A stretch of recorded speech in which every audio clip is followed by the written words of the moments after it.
avant de vous mesurer ou d'affronter un adversaire, vous observez d'abord quels sont ses moyens. Quels sont ses moyens de frappe et quelles sont mes capacités de résistance et mes capacités de riposte. Et quand vous vous trouvez en position de force, vous pouvez engager l'épreuve. Mais si vous vous rendez compte que vous n'avez pas les moyens de résister, vous négociez.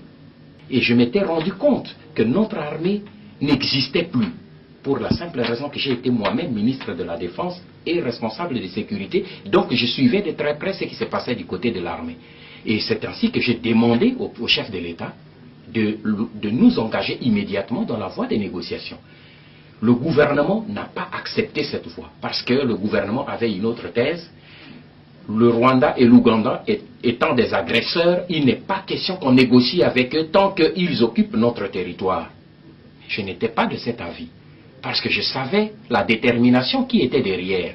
Et je me suis dit, quelle que soit cette position, moi j'engage, après avoir reçu le feu vert du chef de l'État, je me suis engagé dans cette voie. Je suis allé le voir la veille du sommet de Nairobi 1. Et je suis arrivé à Kampala, où j'ai vu Museveni, et nous avons commencé les discussions, et il a accepté, Kagame a accepté, il est arrivé. Mais ils ont dit, voici nos raisons pour lesquelles nous nous battons. Sur ces points-là, si nous nous entendons, je crois que nous pouvons arrêter la guerre.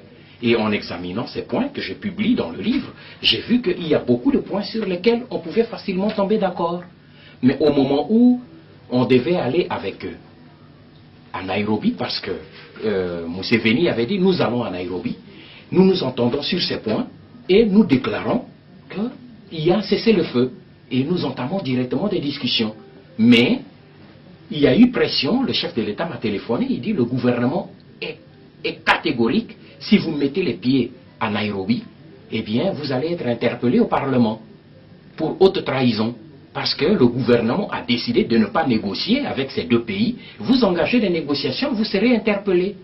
Alors, je me suis excusé auprès de ces deux chefs d'État en inventant la raison que le président Mobutu m'avait donnée de documents publiés par les Américains et qui faisaient pression au Parlement et tout. Et je suis rentré. Voilà le blocage.